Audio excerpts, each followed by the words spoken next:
Hello, everyone. Welcome back to our channel, U.S. Immigration. We hope you're doing great. In this video, we're going to talk about nationwide protests against immigration raids escalate, leading to arrests, curfews. Across the United States, public outrage is intensifying as nationwide protests erupt in response to sweeping immigration raids. Demonstrators have flooded city streets, decrying what they call inhumane and politically driven enforcement tactics. The video has sparked confrontations with police, prompting emergency measures in several regions. If you are interested in this topic, please pay attention and watch the video through the end to get all the information. Please hit like and subscribe, and don't forget to push the notification bell for an upcoming video. Protests over federal immigration enforcement raids are flaring up around the country as officials in cities from coast to coast get ready for major demonstrations against President Donald Trump over the weekend. While many demonstrations against immigration and customs enforcement have been peaceful, others led to clashes with police who sometimes use chemical irritants to disperse crowds. Hundreds have been arrested. Trump has ordered the deployment of roughly 4,000 National Guard troops and 700 Marines to Los Angeles following protests over his stepped-up enforcement of immigration laws. The Ninth U.S. Circuit Court of Appeals temporarily blocked a federal judge's order that had directed Trump to return control of National Guard troops to California, shortly after the judge had ruled the Guard deployment was illegal and both violated the 10th Amendment and exceeded Trump's statutory authority. The White House called the order unprecedented and said it puts our brave federal officials in danger. The federal government immediately filed an appeal with the Ninth Circuit Court. The court said it would hold a hearing on the matter June 17th. Volatile protests prompted officials to enforce curfews in Los Angeles and Spokane. Republican governors in Texas and Missouri mobilized National Guard troops to be ready to help law enforcement manage demonstrations in those states. Activists are planning No Kings events across the country on Saturday to coincide with Trump's planned military parade in Washington, D.C. Those were already scheduled, but will happen amid the week's rising tensions. The Trump administration said immigration raids and deportations will continue. A look at some recent protests and reactions across the country. Las Vegas. Police said 94 people were arrested on various criminal and traffic charges, and 4 officers were injured in a Wednesday night protest. Some in the estimated crowd of about 800 threw bottles and rocks at officers, police said. A crowd gathered near the city's federal courthouse and blocked several streets before police declared an unlawful assembly. Local media reported that tear gas, flashbang grenades, and rubber bullets were used to disperse the protesters. Chicago. Hundreds of demonstrators packed a park plaza near Lake Michigan on Thursday. Veronica Castro, an organizer with the Illinois Coalition for Immigrant and Refugee Rights, urged people to learn how to protect themselves and elected officials to speak out. The group later marched along the city's iconic Michigan Avenue. They were flanked by their own security marshals and Chicago police officers on bicycles and in slow-moving patrol cars. Seattle. Hundreds of protesters marched through downtown Seattle Wednesday evening to a federal building where immigration cases are heard. Some of them set a dumpster on fire. The building was covered in graffiti, with "Abolish ICE Now" written in large letters across its front window.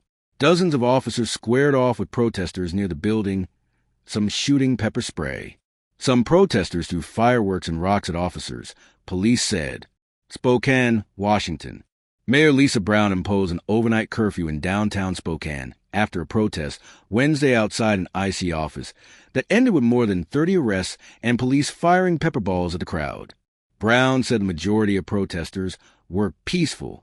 "We respect their right to peacefully protest and to be upset about federal policies," she said. "I have been that person who has protested federal policies, and that is a right we have." San Antonio. Several hundred protesters marched through downtown San Antonio and near the historic Alamo Mission. Although Texas National Guard troops were seen in the area, the demonstration was mostly peaceful. The Alamo Building and Plaza, among the state's most popular tourist attractions, was closed to the public. Police guarded the property as the crowd marched nearby. Tucson, Arizona. A protest Wednesday outside an IC office in Tucson, Arizona, turned into a clash between mass security officers and demonstrators who block a roadway, do balloons filled with paint and spray painted anti-IC graffiti on the gates and walls of the facility. Video clips showed a security officer who was hit with a water bottle. Mass protesters held makeshift shields as they inched toward the security team, and a team member set off what appeared to be a flashbang device. Anchorage, Alaska. A small group of demonstrators held their fourth straight day of protest Thursday outside the Anchorage Correctional Complex, where IC has detained nearly 40 people. Using a bullhorn aimed at the front doors of the facility, demonstrator Courtney Moore declared, "ICE out of Anchorage, ICE out of Alaska." Betsy Holly, a spokesperson with the Alaska Department of Corrections, said 39 people were in IC custody of IC at the Anchorage jail. The department said its facilities will be on lockdown through the weekend as a proactive response to calls for grassroots protests across the state. No Kings this week's protests are leading into the scheduled No Kings demonstrations that organizers say are planned in nearly 2,000 locations around the country, according to the movement's website.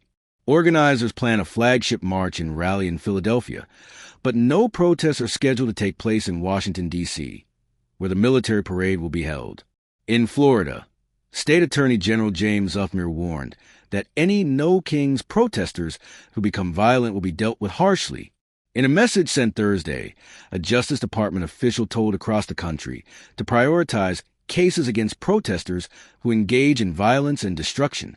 The email cites several potential federal charges, including assault, civil disorder, and damage of government property.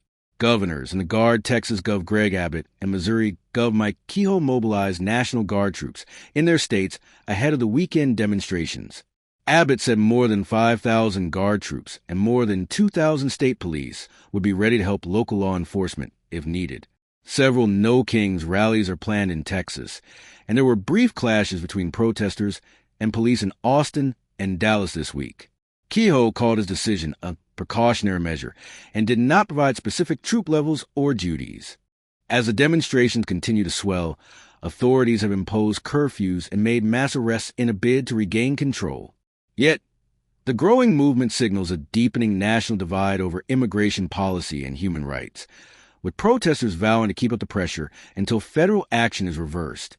That is all for today in this video. What are your thoughts on this? Please let us know in the comments section below. Thanks for watching the entire video. Hopefully, the information is useful to you. See you later in the next video. Till then, take care